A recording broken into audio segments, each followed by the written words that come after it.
Welcome back again. It's Tony Robbins. I'm very excited about this session because one of the biggest challenges for people is everybody wants a better quality of life. Everybody wants life to be greater, but almost all of us get stuck at times where something stops us, something prevents us from doing something that we really are capable of doing. Whether it's turning around our body or shifting a relationship or turning around our finances or maybe just being happy and fulfilled at a different level, we get stuck with a belief of how we're not supposed to be, what we're not supposed to do, what people won't accept, what we're not capable of. Or maybe we get stuck in an emotional pattern of just being pissed off or frustrated or worried or sad or overwhelmed. Sometimes we get stuck, not so much in anything but some habits of doing things a certain way. And what a breakthrough simply is that moment in time where there's an opening. And the opening can come from a conversation, it can come from meeting somebody that inspires you, it can come from an insight, it can come from watching a movie and being moved emotionally at just that right moment. It usually comes because something kind of clicked inside of us. Something snapped us and made us look at life through a different filter, in a different way. And it's a real breakthrough because you take that little insight, that little distinction, that little moment, or maybe that little or big emotion inside of you that says, no more, I'm going to change this. And suddenly you do something to make your life better. You break out of the impossibility of life has to be this way or life is controlling me, and you start to take back control of your life. You start to make the shift that creates the quality of life that you really deserve. Everybody experiences extreme stress at some point in their life. I don't care who we are. Something happens outside our control and it hits our life and it knocks us on our tail. It might be a health stress. It could be something with your family. It could be economic, career. It could be something emotional that happens, biochemical. There's so many things. It could be an environmental situation that has nothing to do with you. Every one of us in our lifetime are experiencing extreme stress, and these days, because of the economy and the way we respond to it, the majority of people are experiencing some form of extreme stress, at least according to polls. Stress doesn't come from the facts. Stress comes from the meaning that we give the facts.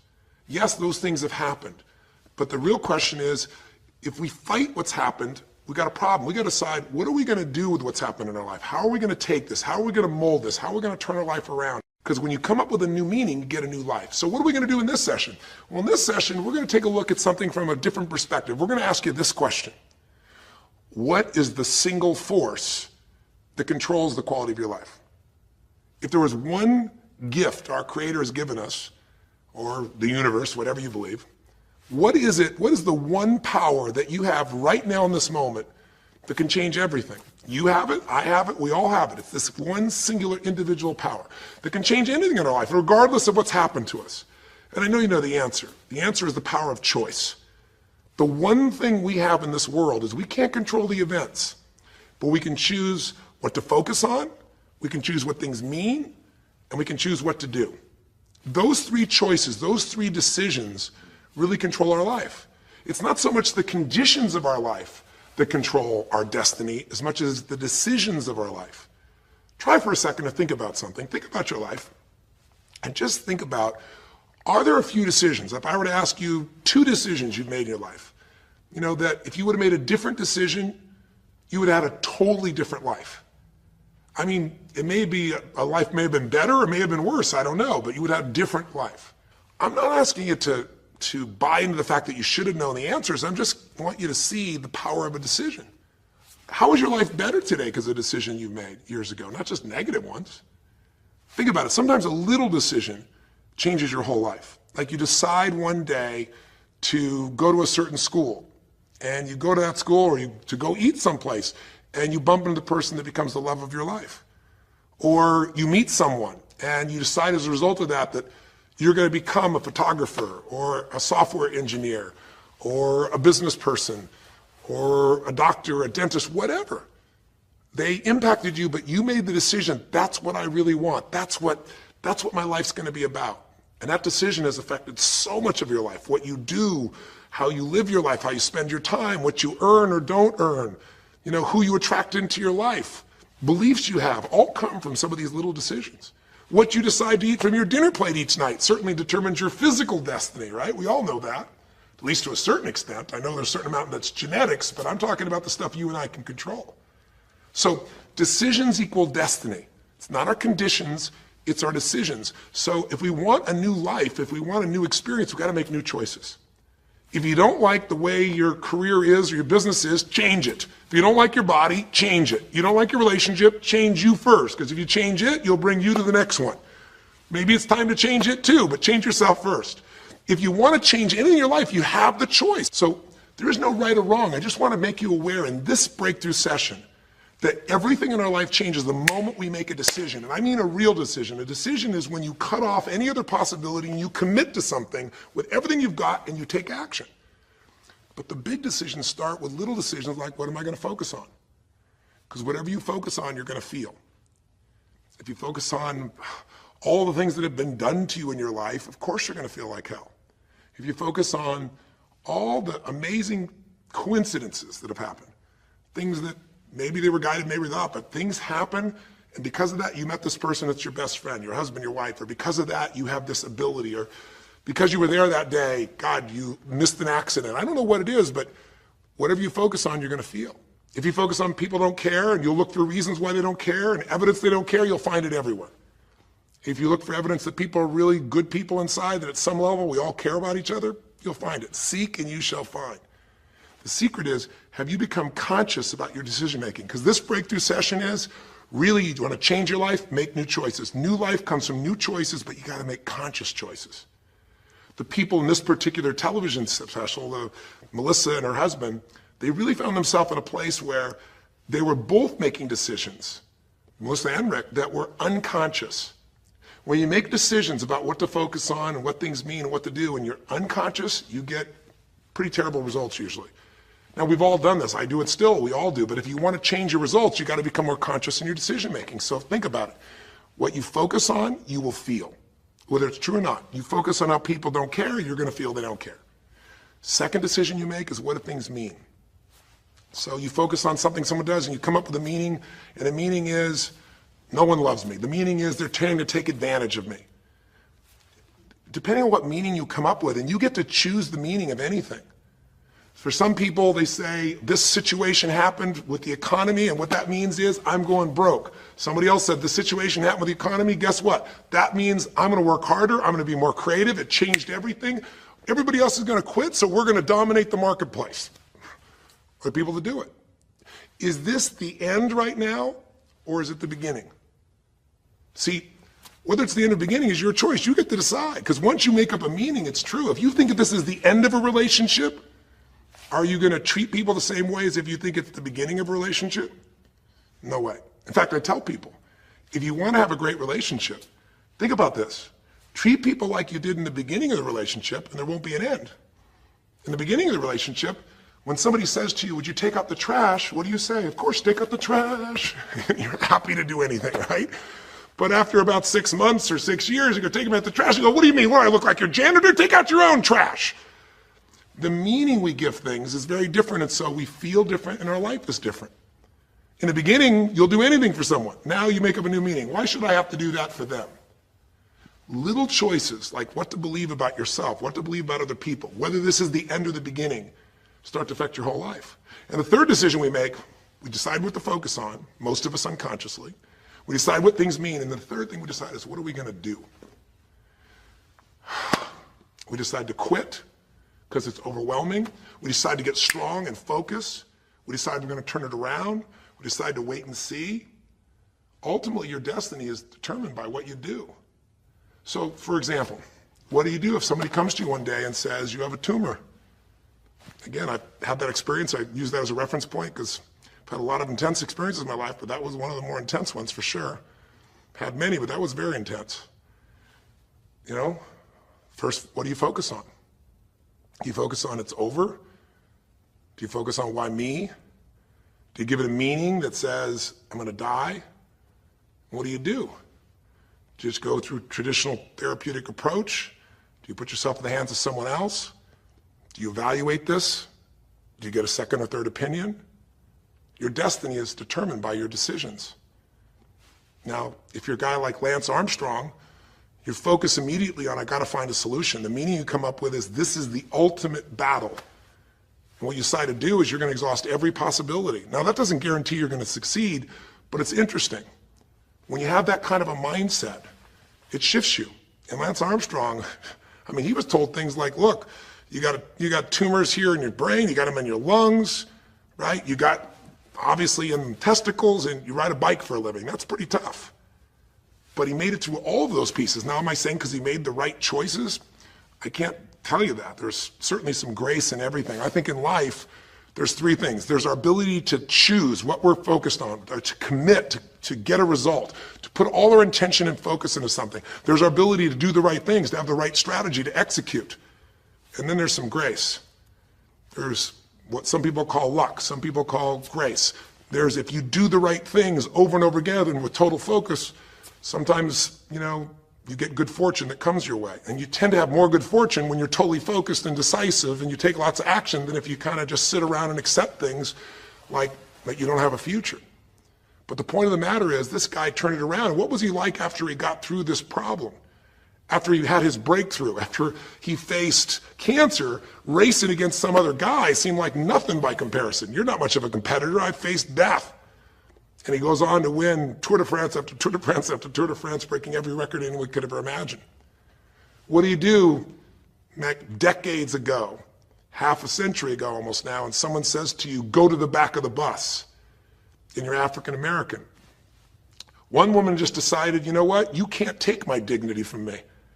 I can only give that up, and I don't choose to give it up, and I will not go back to the bus. The answer is no. And Rosa Parks changed an entire society. Because that day she chose to focus on something else. She gave it a different meaning. This is not a command. You do not have control over me. And she decided to fight.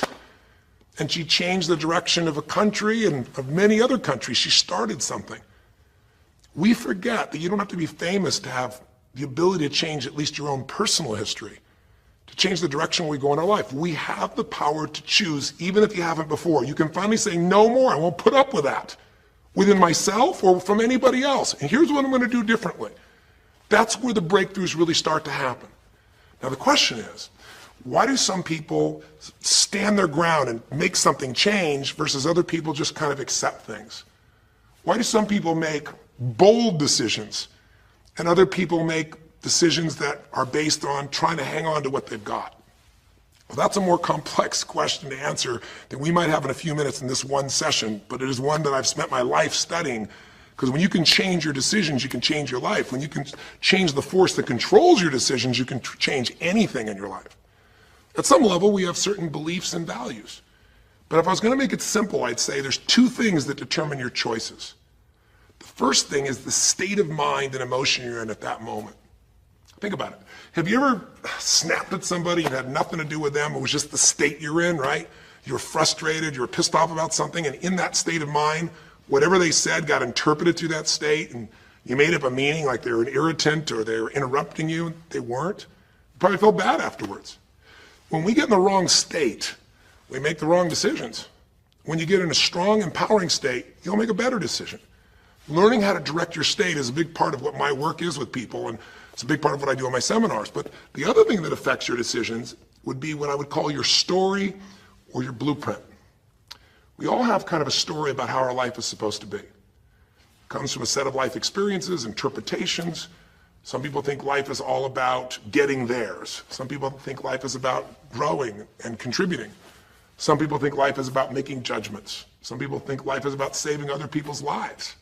Some people think life is about being successful. Some people think God is the basis of everything, and the way to know God is to go through life in a very specific way with a set of rules, and they follow it. And that's what they believe. Whatever your story is, whatever your blueprint is just another way of saying whatever you believe is how your life is supposed to be, at some level, we either follow that blueprint or we fight it.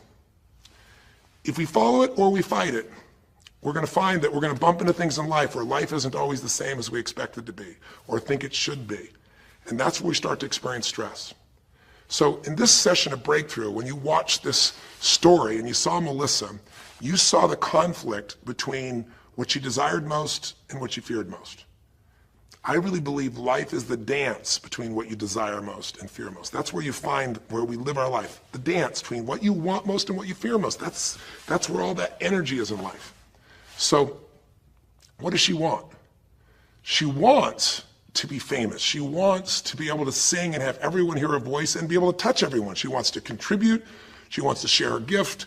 And she definitely wants to be famous and successful. She needs to be closer to her children. And one of the big challenges in life is oftentimes what we want and what we need are two different things. She has 5 boys. They're all extremely young, as I'm sure you saw. And she has a husband. And while they're all supportive of her going on this journey, somewhere along the line, she lost that connection to what was most important. Now, is she a bad person to make bad decisions? No, good people make bad decisions when they get in lousy states, when our ego gets involved, or when we start believing our story. And here was the story she had. Being a mom's important, but the bigger gift God gave me is my singing voice. And once we get seduced into a particular story and we start to believe it, it takes a hold of our life and it controls all of our choices. And then pretty soon, bad choice on top of bad choice on top of bad choice starts to affect our life. Can you relate?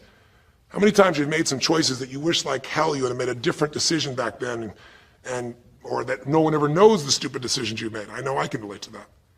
So what I want to talk to you about today for this brief little session is how to break through a crisis.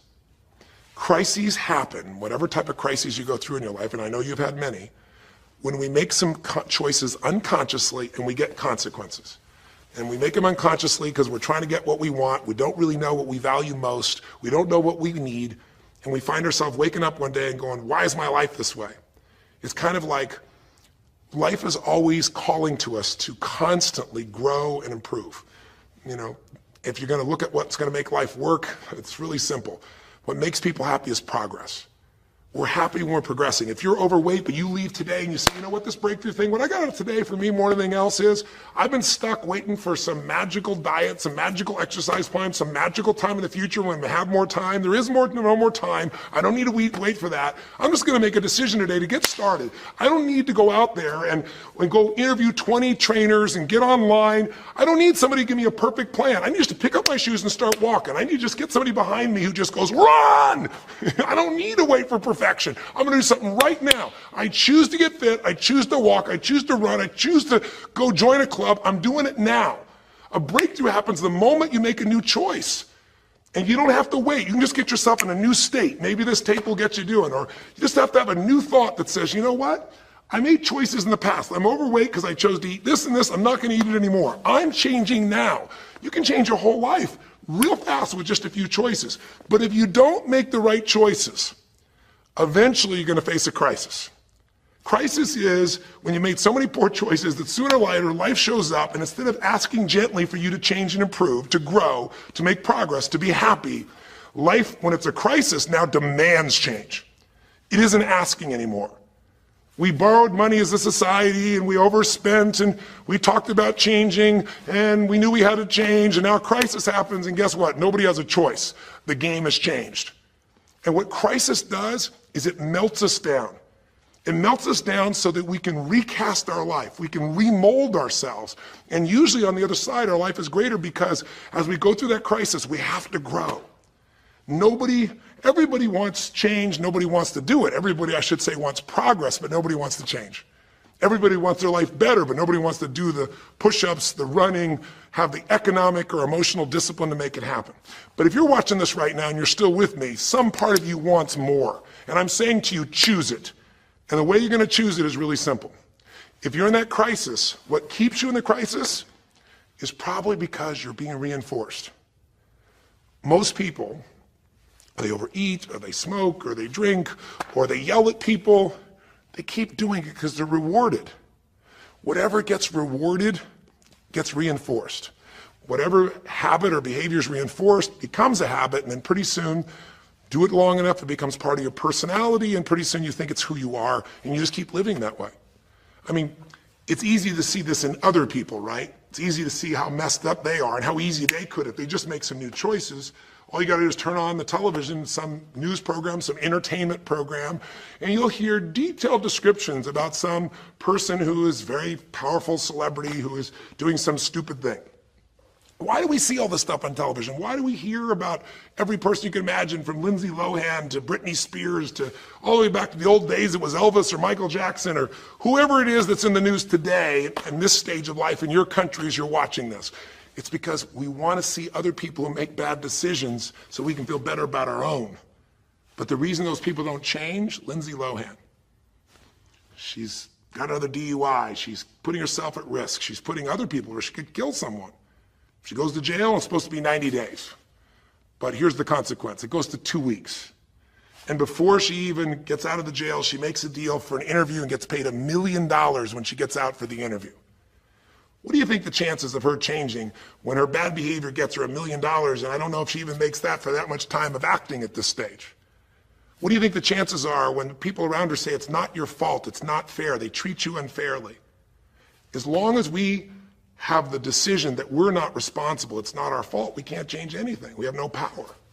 So I don't know if by the time you watch this if Lindsay will have changed, but if she did, it'll be because the enablers are gone, she's taken responsibility, and she's found something she values more than attention and money for bad behavior. Now, it's easy to look at that with her, but what about you and I? Where are you and I addicted to our problems? Where are you and I reinforced? So many people, when they have a big problem, listen, if things are going well, you say, oh, it's going so great. Your friends go, well, that's great. And after a while, they go, well, easy for you. But if you got a problem, people go, hey, I understand, and they connect with you. Where do we get addicted to our problems? If you want to make a new choice, if you want to make a new decision today, if you want to have a breakthrough in some area of your life, you got to give up the story that it's not your fault, and you got to give up the attention and the love and the connection and the commiserating that comes with it with other human beings. Here's how you change. 5 simple, quick steps, and then I'm going to give you a little tool that if you want to, you can go online and really make a change with. If you're going to change your life, step 1, I don't care if something has happened to you. You know, somebody has spilled oil all over where you fish. It's horrific. It's disgusting how they've dealt with it, but it's happened and you got to deal with it. Something's happened. Someone in your family's been injured. You've lost your job. I don't care what the problem is. If you're in a crisis, step number 1, see it as it is, but don't see it worse than it is. Now, what do I mean by that? I don't mean be Mr. or Miss Positive Thinking. By now, if you spend any time with me, you know I'm not about that. I'm not here to tell you, go to that garden and chant, there's no weeds, there's no weeds, there's no weeds. Doing affirmations is not going to change your life. You got to go see where the weeds are and pull them out. My point is simple. You got to see what the problem is, but you can't make it so horrific that you just give up. Today, this is the first generation in almost 100 years of Americans who now believe, the majority of Americans now believe, that the quality of life for themselves and their kids in the future is going to be worse than the past. They have, in other words, nothing to look forward to. 63% of the US as of today. Wow. When you start thinking there is no future, you go into what we call learned helplessness, a place where you just kind of give up. And if you get to that place of giving up, then you have no power over your life. That's when people get depressed. That's when people do crazy, stupid things. That's when people want to turn to drugs or alcohol or sometimes suicide or just total frustration and anger, and their life starts to do the opposite of a breakthrough. It becomes completely stuck and in pain or in ongoing suffering. If you and I are going to break out of that, we got to see it as it is. We're not here to be positive thinking people. You got to see what's really going on. But if you're overweight, you can't say to yourself, well, I'm big boned. That's not why you're overweight. You're overweight because you don't work out, you eat certain things, you eat Cheetos all day long, watching TV. I don't know what it is you do, but I know it's not just because you're big boned.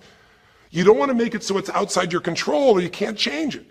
So see it as it is, but don't see it worse than it is so that you have no reason to try. Does that make sense? That's the first step. Step 2, get to the real truth and deal with it. Don't just see it as it is and not worse than it is. Don't just like balance it, but now get to the truth. I mean, listen, if the truth is you've been trying to get a job for 2 years and you truly have worked every day in a particular industry, and the number of jobs in that industry has shrunk down, and you really aren't getting that job, then you might have to look at the truth. The truth is you might have to retool. You might have to say, gosh, you know, the industry I'm in is gone. I mean, gross, simplistic example, but for years, vinyl records were around for 85 years. And it was a gigantic industry. And things came and went. During the vinyl record time, what happened? Well, remember those 8-track tapes? Are you ancient enough to remember those things? Maybe you know somebody remembers those things. These big boxes, you push them in and out. Yeah, 8-tracks came and went, vinyl records were still here. And then cassette tapes came, right? And cassette tapes were smaller and more compact and more convenient and more seemingly indestructible. And they came over here and vinyl records were still selling like crazy. If you had a job in vinyl records, you kept it. But then a little thing came along called the CD. And when that happened, almost overnight, you saw an entire industry that's been around almost a century was gone. If you were the guy that worked in the vinyl record factory and knew everything about it, it was the second generation, didn't matter. It was over. And now we laugh about a CD, right? Because everything in this digital world you can have instantly. Who wants to put on a CD? Pretty rare, still available. In vinyl records, maybe there's a small market of people that are collectors, but it's gone. My point is, if you're in the vinyl record business, you got to tell yourself the truth. You got to see it as it is, not worse than it is, but you also got to get the truth and deal with it. You got to deal with the cards you're dealt. You're going to have to retool. You're going to have to change something. You might have to move. If you live in the Gulf, and I don't support anything that's happened there, who could? It's unconscionable what's happened with BP. But if you live in the Gulf and you're a third generation fisherman, and you fish for oysters and they're dead, you better get to the truth. Are they going to be dead for 2 years or 10 or 20 to the best of your ability? And you might say, well, I can't do anything else. I can't. I'm a third generation. This is all I know. Yes, you can. Get to the truth and deal with it. Deal with the card you're dealt with. You got to deal with it, sure, I'm sure legally, but in the meantime, you got to take care of your family. I'm not saying this off the cuff easy because I've been in those situations where it's impossible, it's unjust, it's wrong, but I still got to deal with it just like you. Am I making sense? It's like, you might say, I've lived here my life. You might have to move. You might have to fish someplace else. You might have to, I know you still got to deal with all the consequences, but you got to take back control of your life. There are unjust things that happen, but you got to take control. Easy for me to say, I'm not sitting in your shoes. I get that. But who hasn't experienced some form of injustice someplace? Who's not dealt with something unfair? Who's not dealt with something that wasn't meant to be unfair, but it affected your entire life, your career, your finances, whatever? You got to tell yourself the truth, and you got to get to those dealing with the reality right now. The longer you wait, the longer the crisis will be. If you're having an economic crisis, got to deal with it. Got to downsize, right size, do whatever it takes. And I say, okay, Tony, well, so far you're telling me don't allow myself to make it so bad I don't try, see it as is, but don't make it worse than it is. And you're telling me get to the truth and deal with it. Well, that's nice, but how do I do that? Maybe the third step, more than just getting the role model, maybe to be more specific, is get a vision first. Get a vision and get strong.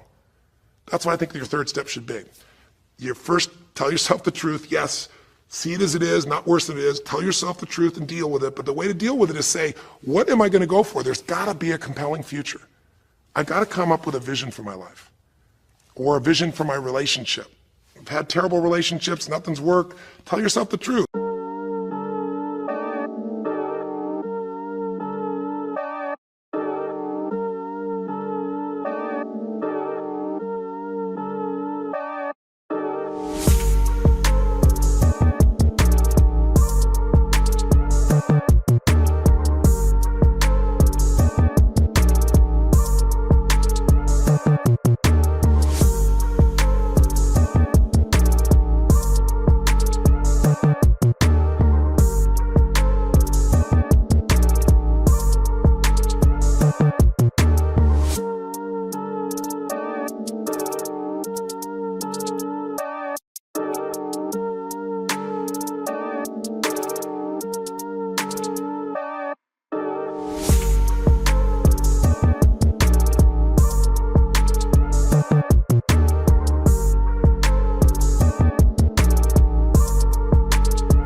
They're waiting on me, haters think they gaining on me. Sitting in purple rain and folding origami. Oracles surround me, each one more astounding. Still handle my biz, just got a channel climbing for the level. The damage I really can make is a trip. Doing figure eights, are you coming back now? But it's way too late.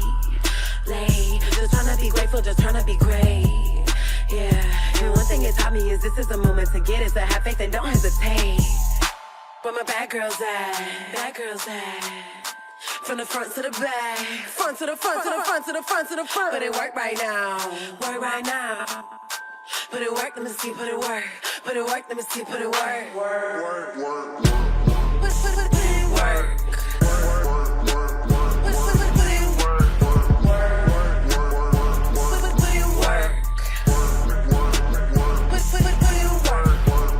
Never land, never let my feet touch the floor.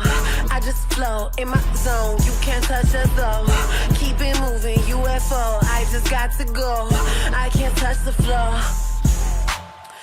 Take that, break that with a bit. I've made poor choices, or I've told myself stories and gave myself excuses, or I've not had the courage, whatever it is, get to the truth, and then get yourself a vision for what you do want. Because you have to have something you're going to move towards. Does that make sense? Without a vision, people perish. It says in a very good book called The Good Book. And I know there are many good books, but that's a good one to take a look at. We need something to go for. We can deal with any problem today as long as there's something that we can look for in the future that we can strive for. It'll give us the emotional and psychological fuel, the juice, to keep moving forward. So you got to come up with a vision, and a way to do that, we'll call that step 4. Get a role model. You might get the vision from a role model, you might get the vision just from coming up with a new idea. But in order to figure out how to go from where you are to where you want to be, to close the gap from where you are to where you want to be, it's best to learn by other people's experience whenever you can. So get a role model, get their strategy, and go to work. Get into action. So I'll give you an example. Years ago, when I was first starting to try to figure out how to build myself financially, I grew up at a time when, just as I was starting to do well, this big recession happened. And I'll remember I was like 29, 30 years old, I think, and maybe 31. And I was doing okay. And then all of a sudden, there were all these business challenges because we went through this severe recession back in those days. And I remember at the time, everybody was downsizing and freaking out. And I thought, you know what? I don't want to just settle for this. I want to find a way to do well. Who's done well in really tough times? And so I started doing my homework. And in those days, you know, you didn't go out and use the internet the way you do today. You couldn't access all that information. We actually went to libraries and did research in traditional ways. I'm ancient enough to remember those days. And I started hearing about this man named Sir John Templeton. Very famous man. He's a man who became a multi-billionaire as an investor. He started with nothing. But what was interesting is when I started to find out about his story, because here's a guy that when he's a young man, he's called Sir John Templeton now. He was actually an American originally. And he wasn't Sir. He came from a very poor family. And he just decided that in his life, he wanted to not only do well financially, he wanted to do so well he could help other people at any level that he wanted. And today, by the way, he's passed, but before he did, he created the Templeton Fund, and he also created a fund that now delivers money, gives money each year at the Templeton Prize to people that do good spiritual works, and it's larger than the Nobel Prize, and it continues to go on. But the guy started with nothing, and here's how he did it. Listen to me now. The reason I look for him as a role model is because he made all his money in the worst of times. He made all his money when people were going through the equivalent of the deepest recession or depression possible. His whole belief was, and this is different than almost anybody else you see around you, was pessimism was the secret to success. That what he wanted to do was make money when people were most pessimistic. Because when people are optimistic, they want you to pay for their house a huge sum of money. But as they start getting more and more pessimistic, where pretty soon they think they can never, the house is the worst thing to have, they'll virtually give you the house. They'll virtually give you the business. And so he made all his money starting in World War II. When the war broke out, when Hitler invaded over in Europe, he took all the money he had and borrowed a total money of $10,000, a total amount. He bought with $10,000 every stock on the New York Stock Exchange that was $1 or less that he thought might be useful, including some companies that looked like they're going to be bankrupt. But he did it when people were the most pessimistic. Because if you recall, it looked like Hitler was going to take over. It didn't look like we were all going to be the winners. It looked like Hitler was going to dominate. And when people were that scared, they would give up anything they had just to get a little bit back. And so he bought all this stock that eventually made him a multi-billionaire. He became a billionaire because after things changed, after the war, just 5 years later, and the economy started to surge, everything changed for him. Where do you think he invested next after World War II? Where was a country that was pummeled, that was down, the factories were basically turned into mud? Japan. You could buy things for pennies in Japan that would have cost you hundreds of thousands of dollars before, and he did. When everyone was most pessimistic, he went and did well. And then he sold when the 80s surged and when everybody thought Japan was the greatest country on earth and had the biggest businesses. He sold and made his maximum profit when people were overly optimistic. He did the same thing down in South America when inflation went crazy. This man spent his entire life basically having a strategy of how to succeed when everybody else did.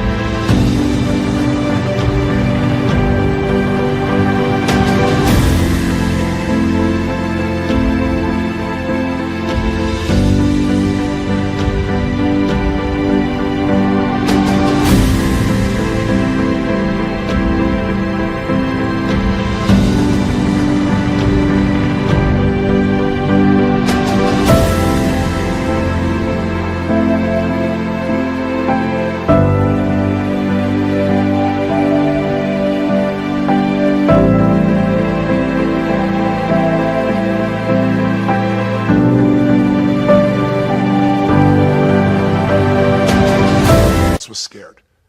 I tell you that because he's a role model. What he did, how he did it, it's all in writing, it's crystal clear. You could do the same. But you won't be able to do it when you're telling yourself the sky is falling and it's over.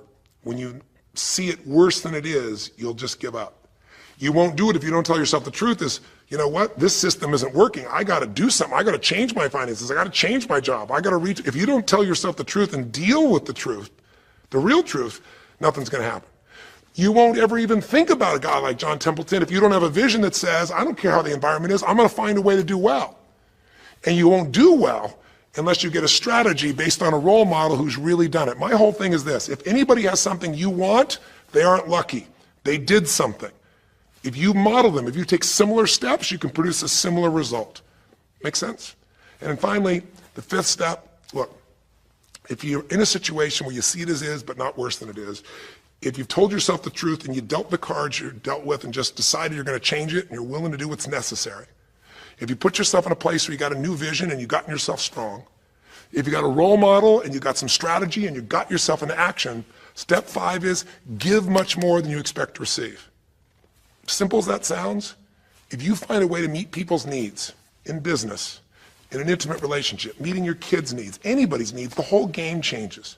What happened here when all of a sudden, Melissa finds herself coming home and all of a sudden she finds out that while she's gone, her kids now don't want to talk to her boys, her husband has had an affair.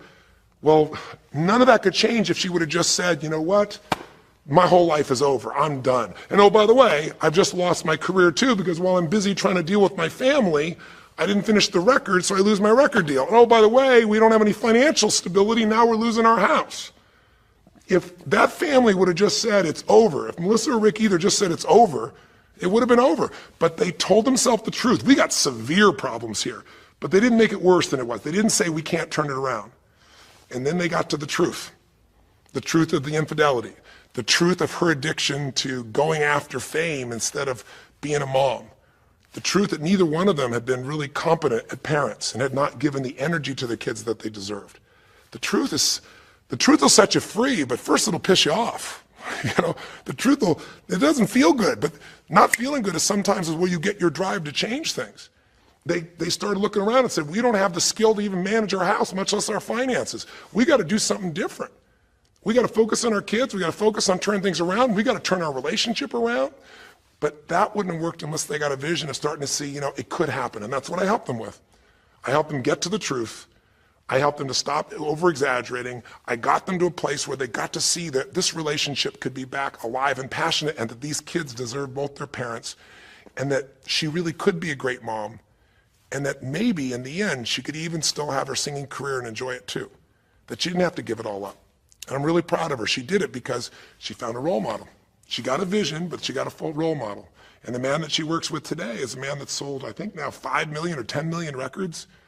And most people outside the country business don't know his name. He's her mentor now. He's made music with, Willie Nelson, with just about anybody you can imagine in the business. And he's done it for all these years, but he's never left the central part of Texas because that's where his family is. And Melissa's had offers to go to Sony Red. She walked away because they said, you're going to have to do these things without your family. She found out what was most important, and she made the decisions that met her needs to be a great mom. When you fight life and go, I should be a singer and not a mom, and you got 5 kids, you got a problem. When you fight life and say, the economy should be different, you're going to be stressed. Deal with what is, without exaggeration, with total honesty, dealing with the cards, coming up with a vision, finding yourself a role model that shows your strategy, work your tail off, give, keep changing your approach, and you can get where you want to go. Make sense? Now, that might sound like a lot. So to get you started, here's what I'd like you to do for this session. Start out, if you want, by taking a big crisis or problem you have and going through these steps, saying, okay, what's really true? And let me exaggerate. Let me stop the exaggeration. Let me not make it worse than it is. Just let's define what's true. Let's stop the story. Just here's what it is. We got this much financial challenge. We got this physical challenge, whatever it is. And then go to step 2. All right, let's find out the truth. Let's get the details. Let's get the details and figure out what we're going to do. And then here's where we're going to go. This is where we're going to eventually get to. It might take us longer to get where we want to go, but we're going to get here.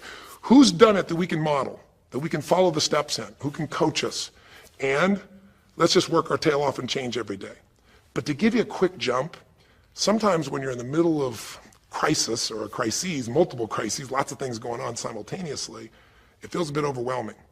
So, and you might not know a role model. You might say, Tony, I don't know who. Well, not hard on the internet these days to find role models, or come to an event. I can promise you we can show you plenty of role models. This is what I do for a living. But what you can do right away is you can model yourself. Think about it. Almost everyone alive has been through more than one tough time, crisis or multi-crises, where you're having a problem financially and you're having a problem with your family and you're having a health problem all simultaneously. Those are the intense ones, right? But if you're standing still today, most of us have found a way to get through it. And if you don't, you know someone who went through a tough time, a grandmother, an aunt, an uncle, somebody.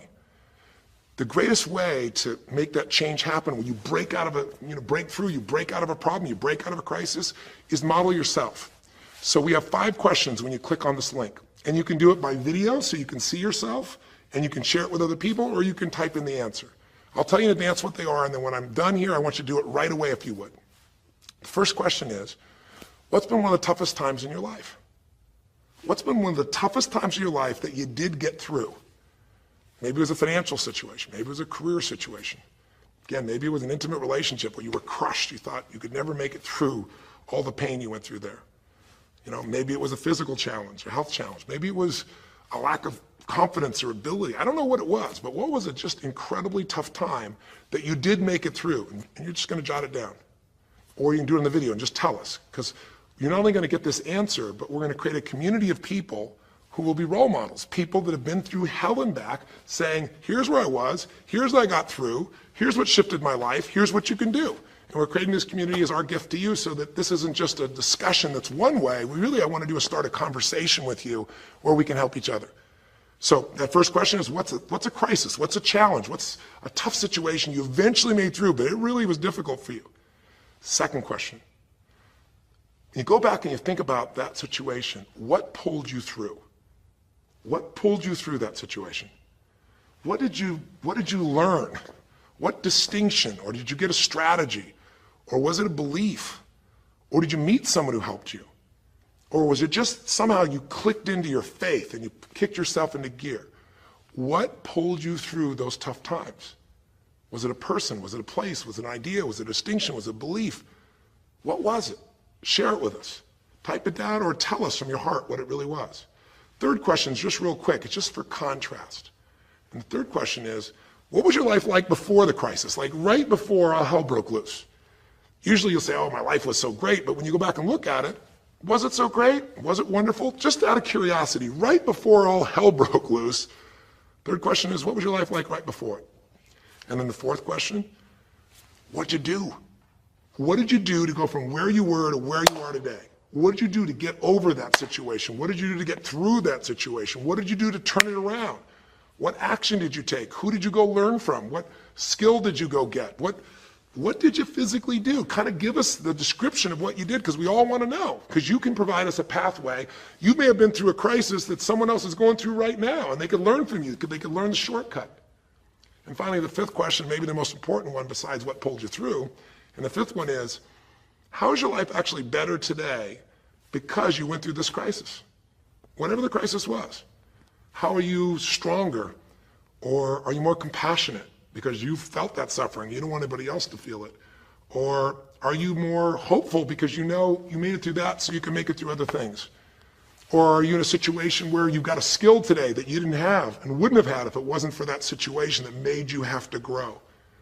Or are you just happier today because you have a contrast of what life could be like, and so now you appreciate the simple moments? How are you better mentally, emotionally, physically, financially, or spiritually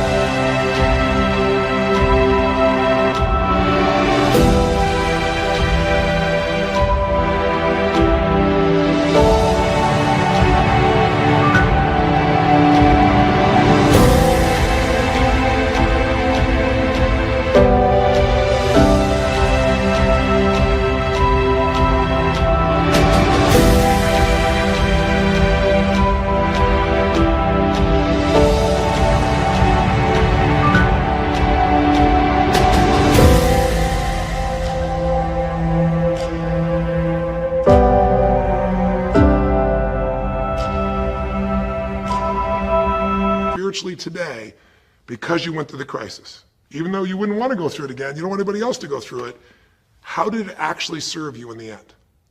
I think if you answer these 5 questions, you don't need to remember them. I said them to kind of trigger you thinking. All you do is type in the answer, or you take the instructions and click on the video and go, okay, toughest time in my life? There have been so many, but I'd say when I went through this divorce, or I'd say when I was told I had this tumor, or I'd say when they told me this company was going to go bankrupt, or whatever it was. Second question, what pulled me through?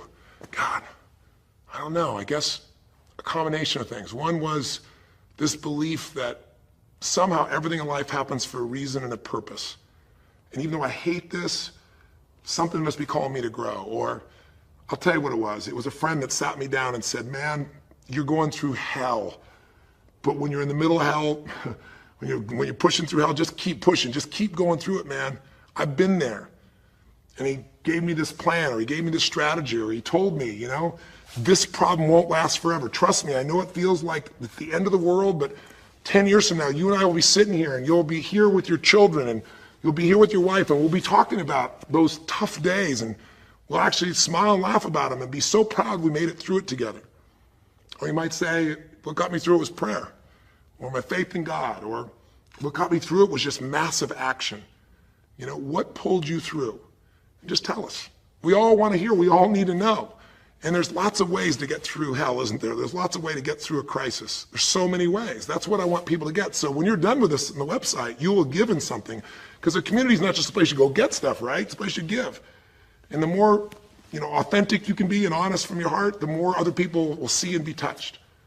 You know, what was it like before? Oh my God, I was on top of the mountain.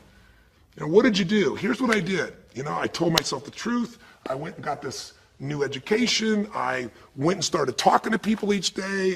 Whatever you did. How's your life better today? There's a phrase, you know, be humble or be humbled. You know, I have a different level of humility because I know, you know, that as good as I may think I may be, that situation reminded me that life is not just about me, it's about we. Or, gosh, because of that, I love my wife so much because we made it through that situation together.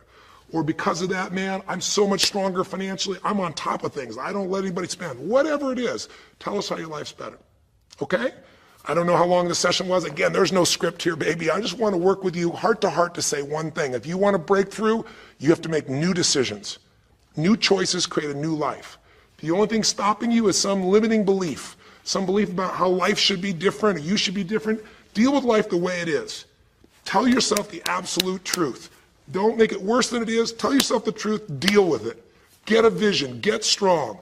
Get a strategy. Get a role model with a strategy and get into action, and then put your focus on taking action every day. Giving, giving, giving. Change your approach. You will get there. Go to the Power of Crisis right now. Click in. Give us your message and the answers to 5, and look at other people. You'll find people who have been through things you can't imagine. A woman talking about how one day she was home and a man came in, and to try and save her children from being hurt, she had to let him rape her right in front of her kids. And when her husband found out, he came home, he was so upset he left her. And then she developed cancer. I mean, you'll see some stories here that'll blow your mind. And today she's the most happy, incredible woman, and she's helping other people who have cancer to get through it. She's healthy and strong. Her kids are strong. We need those kinds of role models. So whether your story is little or big, there is no little or big. We all need a pathway of power, and this will be a gift to yourself because it will activate your resources, and it'll be a gift to other people as well. So that's our session. The power of decision, the power of choice, how to face a crisis and turn around. It may not sound like rocket science. It's not. It's just called the truth. And the truth will set you free, as they say. So live strong and live with passion.